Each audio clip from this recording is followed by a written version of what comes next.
क्या आपको ये बात पता है कि हर मर्द जो कि 40 साल से ऊपर एज का होता है उसका जो है गुदूद जिसको प्रोस्टेट ग्लैंड बोलते हैं वो बढ़ना शुरू हो जाता है। लोगों की ये कंफ्यूजन होती है कि ये जब बढ़ता है तो ये ट्यूमर ही है, लेकिन ये ना फैलने वाली बीमारी है, इसलिए इसके लिए इतना परेशान होने की जरूरत नहीं।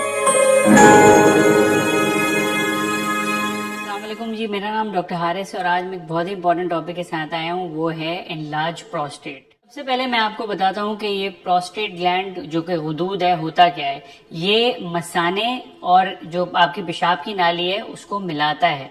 अच्छा, ये एक बहुत ही इंपॉर्टेंट चीज इसलिए है क्योंकि जो हमारा सीमेन होता है मर्दों के अंदर, जिसको मनी बोलते हैं, उसके अंदर ये थोड़ा लिक्विफाई उसको करता है, एक चीज उसके अंदर डालता है जो कि स्पर्म को कैरी करने में, आगे बढ़ाने में मदद करता है। क्यों बढ़ता है ये गुदूद, ये किसी को भी नहीं पता। इसकी थ्योरीज है मल्टीपल कि जी हार्मोन आपके कम हो जाते हैं इसलिए होता है, रीअवेकनिंग के नाम से, एजिंग के नाम से, और बहुत से स्ट्रोमल एपिथेलियल कॉम्प्लेक्स रेशियो निकालते हैं, थ्योरीज हैं, लेकिन कोई भी वाजे तौर पे चीज अभी तक पता नहीं है कि ये क्यों बढ़ता है। 40 साल की उम्र के बाद ये बढ़ना शुरू हो जाता है और फिर इसकी तशखीस करना जरूरी है कि कहीं ये ट्यूमर है या नॉर्मल ग्रोथ है। इसमें किस तरह से पेशेंट प्रेजेंट करता है, वो पेशाब आपका बंद हो सकता है जिसे रिटेंशन ऑफ यूरिन बोलते हैं।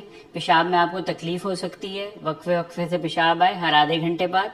ऐसा हो सकता है कि रात को उठ के आपको पेशाब करने जाना पड़े, 2 से ज्यादा दफा अगर आप उठ को जाना पड़े तो उसको नॉक्चूरिया बोलते हैं, वो एक प्रोस्टेट के सिम्टम हो सकता है। अर्जेंसी हो सकती है कि एकदम भाग के जाना पड़े पेशाब।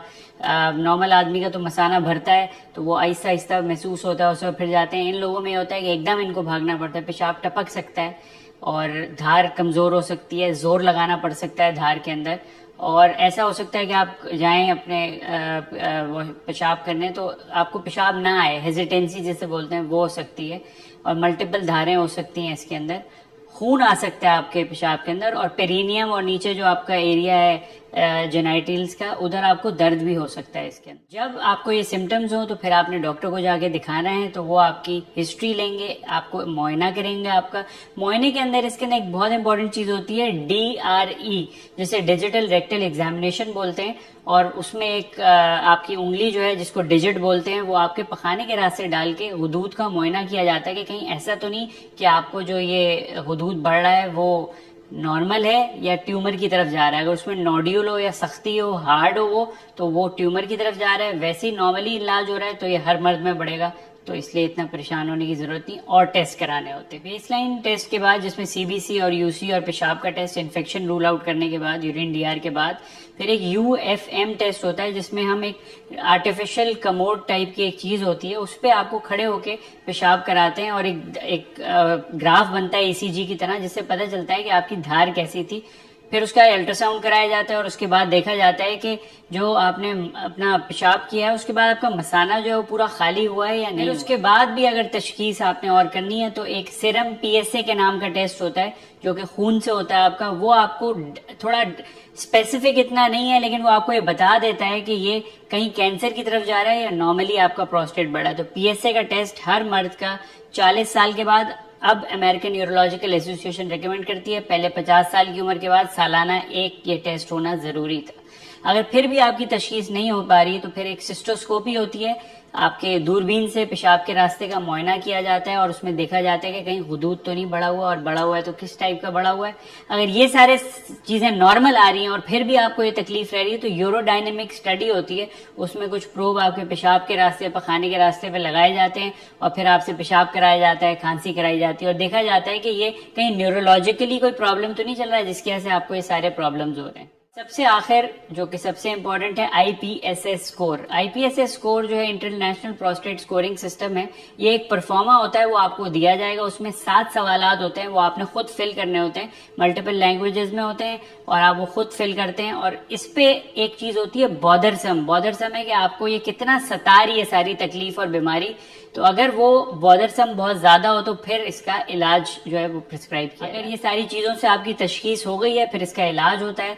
सबसे पहली चीज होती है इसमें वॉचफुल वेटिंग। आपके लाइफस्टाइल को मॉडिफाई किया जाता है। लाइफस्टाइल मॉडिफिकेशन में एक्सरसाइज, वेट कम करें, फिट हो जाएं। मेटाबॉलिक सिंड्रोम एक चीज होती है जिसमें आपके sugar levels, cholesterol levels, blood pressure, काफी चीजें एबनॉर्मल होती हैं मोटापे की वजह से, उन सब चीजों को कम किया जाता है, उससे भी इसके सिम्टम्स बहुत बेहतर हो जाते हैं। हमें ये असेस करना होता है उसके बाद आपके सिम्टम कितने बुरे हैं, बॉदरसम तो नहीं है, कितने बुरे हैं। तो फिर हम सेल्फ केयर एक चीज कहते हैं। सेल्फ केयर के अंदर ये होता है कि आपने रात को कॉफी और अल्कोहल, शराब का इंटेक बंद कर देना होता है। 2 घंटे पहले सोने से आप पानी अपना बंद कर। एडवाइस ये की जाती है आपको कि वक्फे वक्फे से खुद ही जाके पेशाब कर लें, ताकि आपका ब्लैडर जो है वो ट्रेन हो जाए इस चीज के लिए। ऐसा ना हो कि बिल्कुल फुल हो और फिर आप एम्प्टी करें तो फिर थोड़ा पेशाब भी रह जाएगा उसके अंदर। रेगुलर वॉइडिंग कहते हैं। नींद आपने अपनी पूरी करनी है और एक्सरसाइज जैसे मैंने बताया आपको करनी है 30 मिनट रोजाना।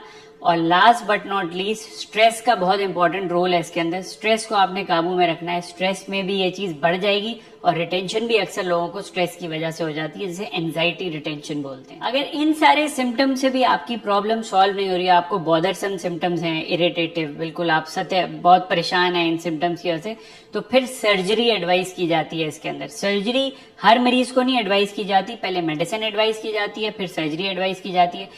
अगर ये बॉदरसम सिम्टम्स आपको चल रहे हैं तो आपको मेडिसिन एडवाइस की जाती है। मेडिसिन में एक होती है अल्फा ब्लॉकर। अल्फा ब्लॉकर ये वही बीमारी है जो यूरेट्रिक स्टोन्स में भी हमने आपको बताया था रिलैक्स करती है। प्रोस्टेट और ब्लैडर नेक जो मसाने के मसल्स है ना, उनको रिलैक्स कर देती है, और जो हुदूद प्रोस्टेट के मसल्स हैं उनको भी रिलैक्स कर देती है, क्योंकि नाली जो कंप्रेस हो रही होती है ना आपकी, वो रिलैक्स हो जाती है। तो आपके पेशाब के सिम्टम्स जो है वो बेहतर हो जाते हैं इससे। इसको 3 से 7 दिन खाने के बाद इसमें फायदा आना शुरू होता है, और ये रात को हम एडवाइस करते हैं कि लोगों को खाएं। एक और मेडिसिन होती है जिसे फिनेस्ट्राइड और ड्यूट्रिस्ट्राइड कहते हैं। ये आपके हार्मोन्स को कम करती है। इसका मैकेनिज्म थोड़ा अलग है उससे। इसका फायदा ये है कि ये आपके प्रोस्टेट का हुदूद का साइज भी छोटा करती है और सिम्टम्स भी बेहतर करती है। लेकिन इसके जो फर्क आना शुरू होता है 3 से 6 महीने के बाद आना शुरू होता है। तो ये सारी दवाइयां आपको लंबे टाइम के लिए खानी होती है और रोजाना खानी होती है, वरना इसका इफेक्ट अच्छा नहीं आता। कुछ होते हैं हर्बल मेडिसिन, 100 पालमिटो के नाम से होती है, उसको भी कहा गया है कि पजीराई मिली है, लेकिन कोई इतनी वाज़ेह रिसर्च नहीं है इसके बारे में। जब ये सारी चीजें हो जाएं और आपको तब भी सिम्टम सही नहीं हो रहे हो, और मैं जो अब आपको कुछ इंडिकेशंस बताने वाला हूं कि जिसके अगर ये सारी चीजें हो रही हैं तो फिर आपको सर्जरी की तरफ जाना पड़ता है। उसके अंदर आपको इन्फेक्शंस है, रिटेंशन है, आप वो दवाइयां खा रहे हैं लेकिन आप पेशाब आपका फिर भी बंद हो रहा है, रात को आपको उठ के जाना पड़ रहा है, इरिटेटिव है, बॉदरसम सिम्टम्स है, आपको बहुत आप परेशान है इन सिम्टम्स की वजह से, तो फिर आपकी सर्जरी की तरफ लेके जाया जाता है। और अगर आपको रिकरेंट इन्फेक्शन हो रहे हैं, खून आ रहा है पेशाब में, पेशाब बंद हो रहा है, मसाने में पथरी बन रही है, गुर्दे के आपके फेल हो रहे हैं क्योंकि आपका पेशाब बाहर नहीं आ रहा और बैक फ्लो गया से ऊपर गुर्दे की तरफ जा रहा है, ऑब्स्ट्रक्टिव यूरोपैथी इसे बोलते हैं, तो ये सारी इंडिकेशंस है रफ, जिसके अंदर फिर आप ऑपरेशन की तरफ जाते हैं। मल्टीपल तरह के ऑपरेशन होते हैं इसके अंदर। जो सबसे गोल्ड स्टैंडर्ड है वो TURP है, ट्रांस यूरेथ्रल रिसेक्शन। दूरबीन के जरिए जाके उसको हम काटते हैं। लेकिन एक चीज अगर इस मौके पे आपको ना बताएं तो गलत होगा, इसमें प्रोस्टेट का साइज देखते हैं। जैसे मैंने बताया एक अखरोट के साइज का प्रोस्टेट होता है, तो इसका जो साइज है वो 25 ग्राम नॉर्मली होता है। अगर ये 25 से 30 ग्राम है तो फिर TUIP करते हैं, ट्रांस यूरेथ्रल इंसिजन। इसमें हम अंदर जाते हैं दूरबीन के जरिए और आपका जो हुदूद है उसको 2 इंसिजन दे देते हैं, 9 o'clock और 3 o'clock, 4 o'clock और 7 o'clock, 2 इंसिजन हम दे देते हैं, जिससे हम आपके ये जो रुकावट है उसको खोल देते हैं।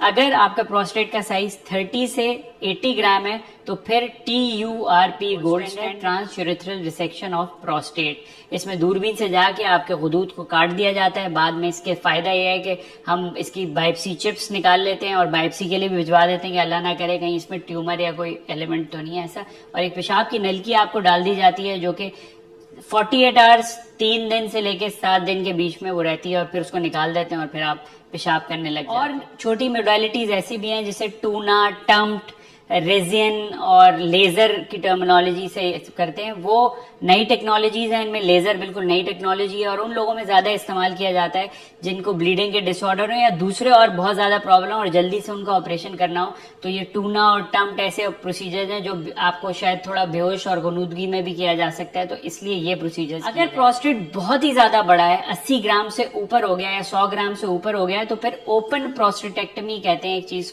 जिसमें चीरा लगा के आपको ऑपरेशन ऑपरेशन करके उस हुदूद को निकाला जाता है। वो मसाने के थ्रू भी निकाला जा सकता है, पीछे से मसाने के रीटोपेरिटोनियल भी निकाला जा सकता है। और अब इसमें जैसे जैसे जिद्दत आ रही है तो लेप्रोस्कोपिक और अब रोबोटिकली भी ये आपकी प्रोस्टेक्टमी हो सकती है, जिसमें आपको अगले दिन ही घर भेजा जा सकता है। इसका भी यही फायदा है कि इससे भी हमें बायोप्सी मिल जाती है और बायोप्सी बाद में टेस्टिंग के लिए। इन सब प्रोसीजर्स के बाद आपको एक पेशाब की नलकी डालते हैं, वो मैंने आपको बताया है कि 3 से 7 दिन तक वो रहती है नलकी।